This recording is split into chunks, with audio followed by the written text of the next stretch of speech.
As I told you on 9/11, I suddenly realized it was my task. I like reading big, thick, old books. I really do. But I thought when I got my books written, in which the Quran was easy to understand, here's Muhammad, easy to understand, all these books on Sharia and everything were easy to understand, I thought, we win. No, we don't even have game. Because what I discovered was, other than a minority view, and trust me, you are so minor, everyone else's reaction to the knowledge, to the answer to question, what is the true nature of Islam, react in fear, hatred, and anger. When I try to explain to people something about Islam, they're terrified. So I thought people would run when I got my books published, and indeed they did run away from me. So I thought there was just one great question: what is the true nature of Islam? But I found there was a second question more important. Why are we afraid to know Islam? Now, remember I told you about stories? Here's the thing. My books are factual. They work here. But in dealing with human beings, if you're going to make a sale, any salesman will tell you this, the facts are secondary to the feelings. And where you get feelings is from stories, amongst other places.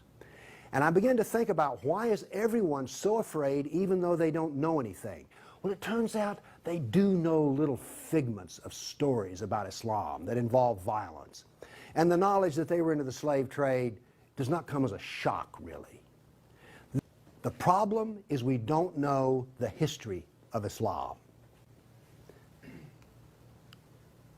We don't know the answer to this question. This is the world of Islam. How did it happen? You can ask very intelligent people, and they will not be able to give you the answer to this question. How did North Africa go from being European and Christian to becoming Arab and Muslim? How did that happen? And is that an important question? How did the Middle East go from being Christian to Muslim? And is that an important question? I think it's an overwhelmingly important question. All right. Now, to understand how that Islamic world came about, we're going to have to go about and see how Islam entered our world. Now, to do that, Islam entered the world of the Byzantine Empire. We know that in the Sirah, Muhammad's life, his last days were spent killing Christians and subjugating them. After he died, that process continued. So, let's describe the world that Islam invaded. Now, we're told that the Roman Empire collapsed when the German barbarians invaded Rome. All heard that story? Well, that's false. That is not true. It is wrong. What happened was, after the German barbarian tribes invaded Rome, they set up their own version of the Roman Empire. They retained classical culture. They spoke Roman. They hired Roman philosophers and Roman attorneys to teach their children and to run their schools. They came into the Roman Empire not to destroy the empire, but just to get the goods for themselves. The eastern part of the empire, so-called Byzantine Empire, is over here. Now, this is after the German invasion. The important point is this: there was still a classical empire. It's not collapsed. Then, after the fall of Rome, the Byzantines gradually exerted their political influence till now this was the new form of the Roman Empire. This is the Byzantine Empire, and it is about to be invaded. This is the classical world that Islam invaded. Notice that the classical world is still up and running. It's critical to remember that. It was now weak, but it was still up and running. We're going to see what caused its collapse. Here we see in 25 years, 3 stages of development of the spread of Islam. This is 25 years' work. How is it that the Arabs were able to do to the Byzantine Empire what the Persians could not do in Iran? Here's the answer to that question. It has to do with Iran, actually. The Greeks and the Persians had been having wars since forever. All right? The 300 at Thermopylae, that was about the Persians. All right, Alexander the Great, he defeated the Persians. The Persians kept hammering on the Romans and then the Byzantines, and 25 years before Islam invaded, there was one massive last series of battles that left Persia weak and the Byzantine Empire very weak. Then comes along the Black Plague. 1 person in 3 dies. So the Byzantine Empire, when Islam invaded, had been weakened by a long war with Persia and the loss of 1/3 of its population. The economy had collapsed by 2/3. You think the Obama economy is bad? Try 2/3. So we had an empire that was weak, invaded by people with a mission. Now what's important here is these 3 different shades of green represent the different caliphs. This empire is beginning to build here came from people who could be described as the apostles of Muhammad. Why is it important to know that? They knew Muhammad. They held his hand. One of them, Ali, married his daughter. Abu Bakr was his father-in-law. These people are not just brothers in the religious sense, they're brothers in the family sense. They knew Muhammad like I know my wife. And what did they do? Did they go out preaching the Quran?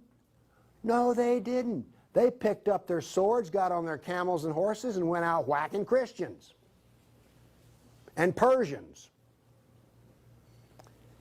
That is, this is the true nature of Islam. Here you see it. This is the fruit on the tree. Massive destruction. Now notice something else that's happened here. Egypt is the breadbasket of the Mediterranean. Syria, the heart of the intellectual world of the classical empire.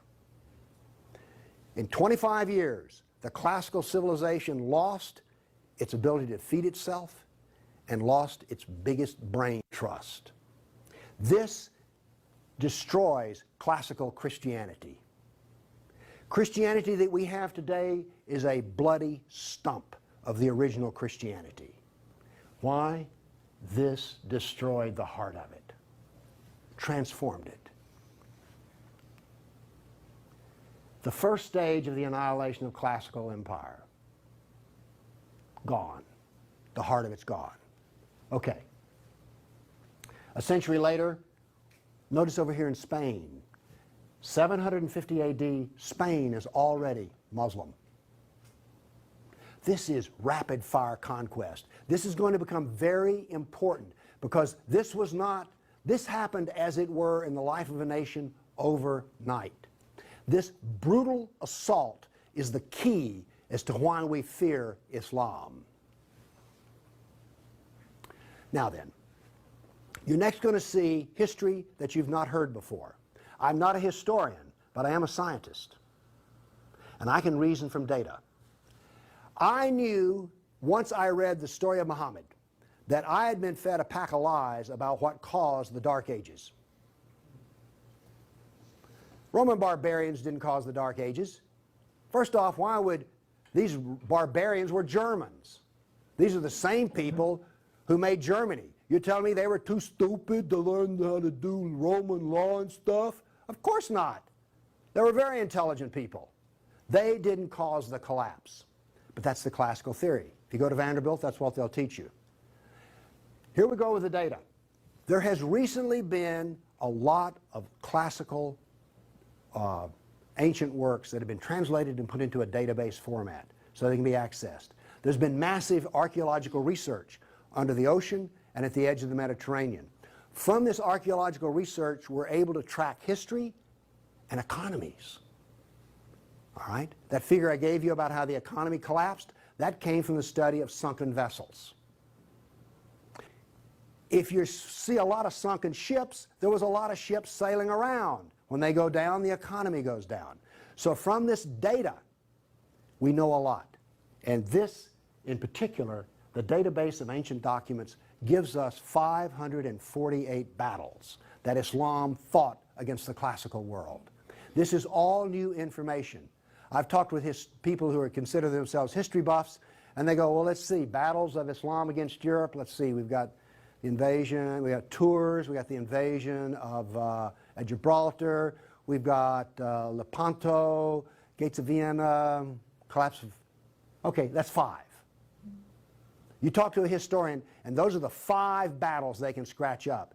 And I remind you, you can have all of these slides if you just send me an email for it. All right, 7th century. Muhammad sent Khalid out, the sword of Allah, to the Jazima tribe to offer Islam. They refused. He annihilated every one of them. At the Battle of Oasis in Iraq, for 2 days he spent out rounding up the losers, put them in a dry stream bed, and cut off heads until the stream ran with blood. He then took the captain of the Zoroastrian Persian tribe. His wife was there. He cut off the man's head, let the blood drain into the soil, and raped his wife in the bloody soil. That was one of the companions of Muhammad. This is the nature of jihad. Where did Khalid learn how to do that? From Muhammad. From Muhammad at the Battle of Khaybar. Umar conquered Jerusalem, and every Jew and every Christian became a dhimmi, which is a third-class semi-slave. You're now going to see, for the next few centuries, you're going to see Golden Age. We're told this myth of the Golden Age, how wonderful Islam is. So here's what's happening during the Golden Age. They started attacking Sind, which is the Hindus. 26,000 Hindus died. Armenian nobles were herded into a church after a debate, and the building burned down on top of them. At Ephesus, 7,000 Greeks are enslaved. We're still having the Golden Age. All new churches were ordered destroyed. At Amorium, there was massive enslavement of all the Christians. The Egyptian Christians revolt over the jizya, which is the dhimmi tax under the Sharia. Churches are burned, vineyards destroyed. 10th century was still in the Golden Age. In Thessalonica, 22,000 Christians enslaved. Christians massacred in Seville. In Egypt and Syria, 30,000 churches destroyed. You have your religion, I have mine. Still in the Golden Age, 6,000 Jews in Morocco killed, hundreds of Jews in Cordoba killed, 4,000 Jews in Granada killed, Georgia and Armenia invaded.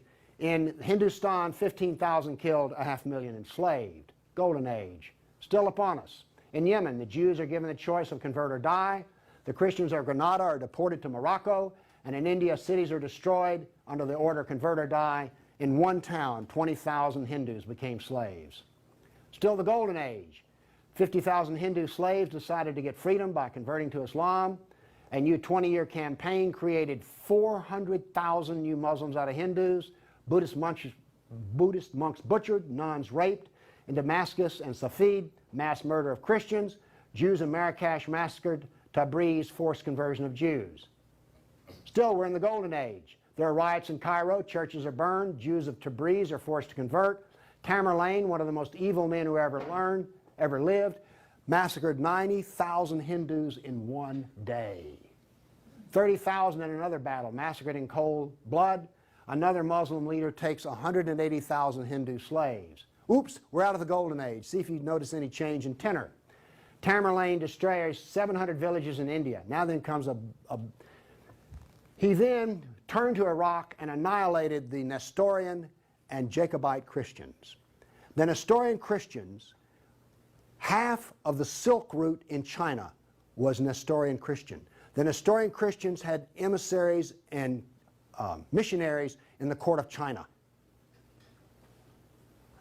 Afghanistan was partly Christian. All right? Gone. This is part of the destruction of the church that no one knows about. 700 years of attack, they finally destroy Constantinople. 16th century, the son of Tamerlane destroys temples, forced conversions. 2 of his generals built 2 towers of human heads. Once again, you couldn't see over them. And then noble women, Hindu women, started the practice of sati, which was mass suicide in order not to be sex slaves inside of the Sultan's harem. 17th century, Jews of Yemen and Persia forced to convert, forced conversions of Greeks. The Zoroastrians are persecuted in Persia, and over 500,000 killed Hindus. 18th century, more Zoroastrian persecution, Jews of Jeddah expelled, Jews of Morocco massacred, Hindu persecution continues. 19th century, more forced conversion of Jews, Jews of Baghdad massacred. Oops, 250,000 Armenian Christians slaughtered in Turkey. Now then, in Persia, the Zoroastrians are completely annihilated. 20th century, over 1 million Armenian Christians killed. 1 million. So you now not only know the number of battles, you now see the tenor of what's going on. You now know quality and quantity. Do you get the drift on how bad this was? Now then, the establishment doctrine is that we've already told you classical collapse had nothing to do with Islam. All right. Now the other thing we're told that's so bad about Christianity and so pitiful about those poor Muslims are the Crusades. Who's ever heard this? Well, the Crusades, oh, that's so embarrassing. Gosh, you know, we got out of Europe, we went over there and invaded the Arab lands, and then we killed them and hurt them, and like, oh, I've heard preachers wallow in pity about how drastically bad the Crusades were. All right, first off, Islam, remember, destroyed 30,000 churches. The Jews and Christians were dhimmis. There was infinite number of brutality against Christians. Christians were fleeing the Middle East, and the Byzantine emperor appealed to the Pope, help us, please. Now this was a big thing to do, because the Byzantine emperor and the Pope did not get along at all. But these were desperate people. And what did the Pope look out and see?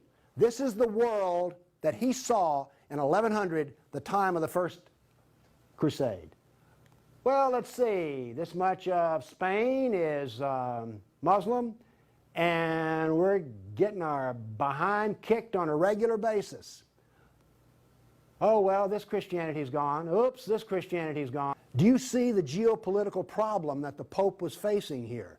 This was not just some, you know, we'll saddle up, get on our horses, and go steal from them Arabs, which is what you're told. This is the political picture. But now then, let's do this. Let's look at a battle map for the Crusades. Let's be fair. I showed you the jihad map. Now here comes the Crusade battle map.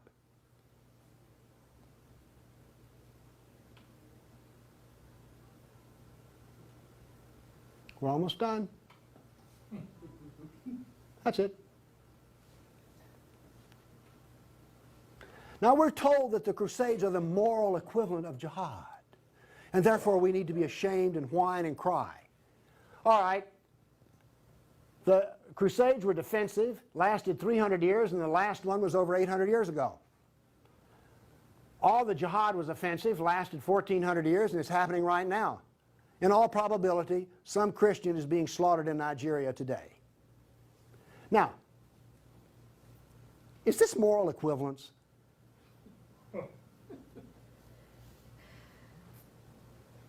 Why won't they teach this in a church school?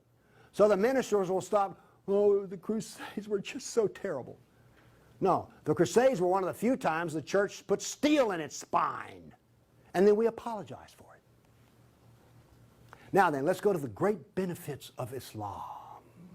We're told about two different golden ages. We're told about Andalus, the wonderful empire in Spain, in which there was multicultural peace, and Jew and Christian and Muslim all lived together in a golden age in Europe.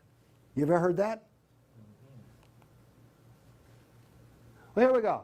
This is the battle map of the golden age in Andalus. Now, while all this is going on, orders for slaves are being filled. The first slave order out of Spain was the Caliph ordered up 3,000 blonde virgins. They were shipped out of Spain. Battles are going on in which Christian knights die, but notice something here. The Christians won't quit fighting. This is going to take 700 years, and there's going to be nearly 150 battles fought. Where was this caliph located? There was more than one caliph at the time. This was a caliph in North Africa. Okay.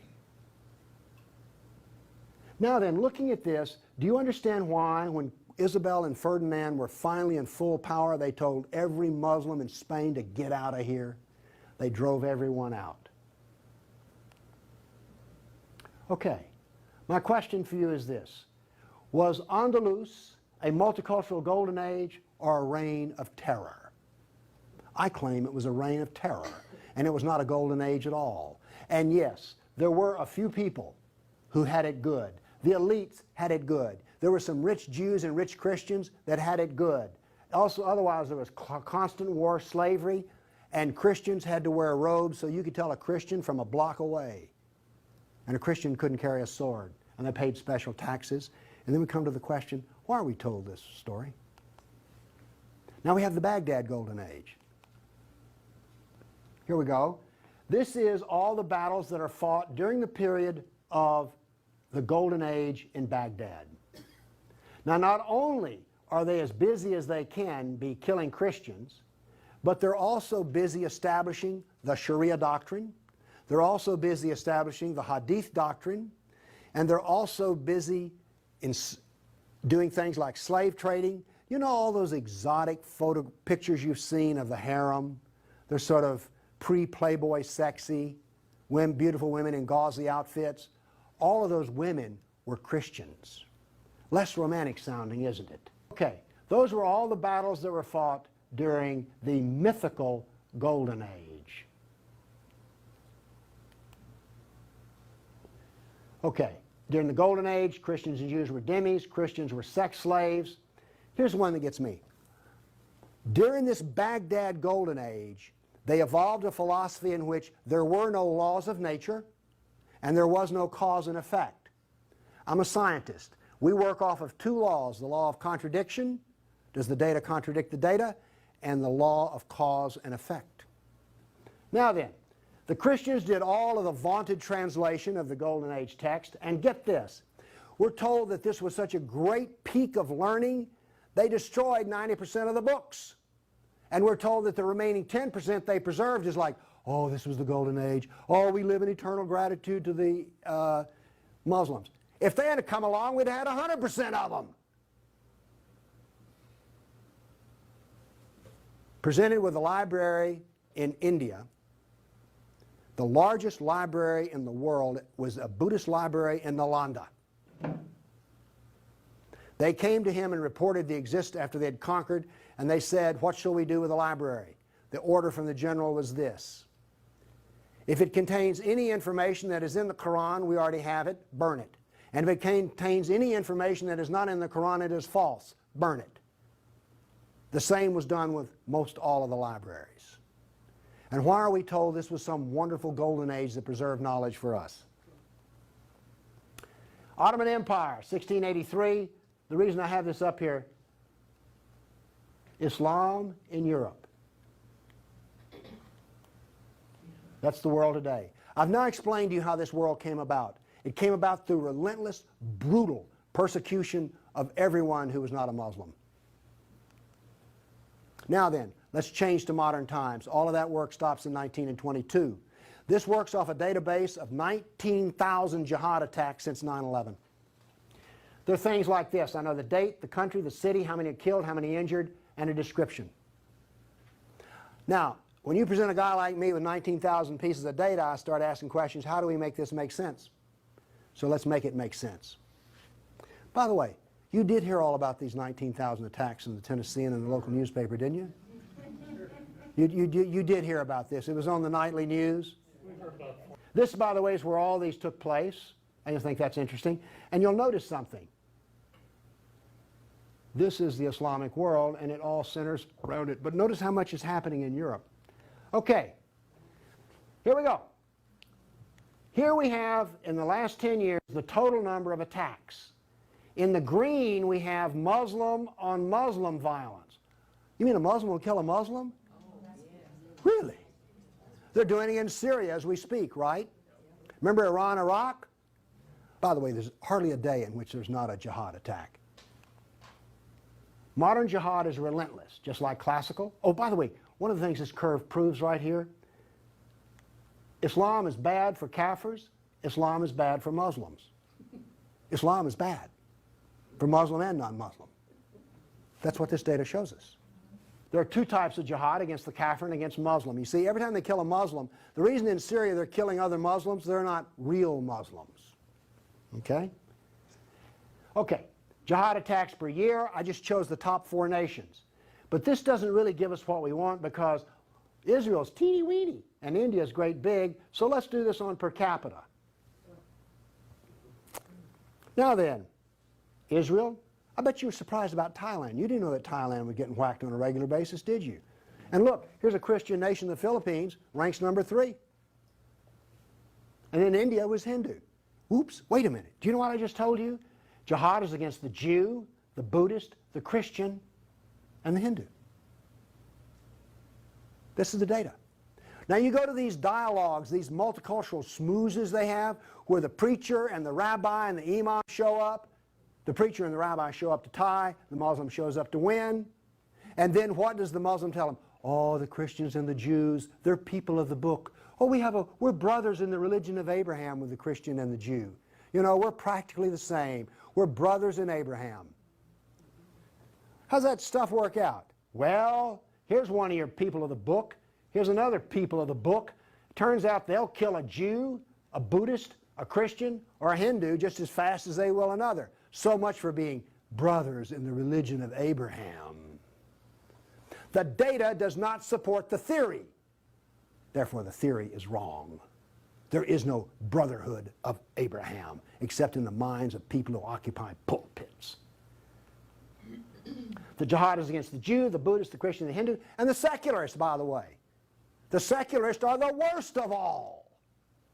Well, maybe worse than the Hindu. It gets hard to know, you know, I mean, really. It's against all kafirs. That's who the jihad is against. The religion of peace. Here we go. 548 battles, 19,000 jihad attacks.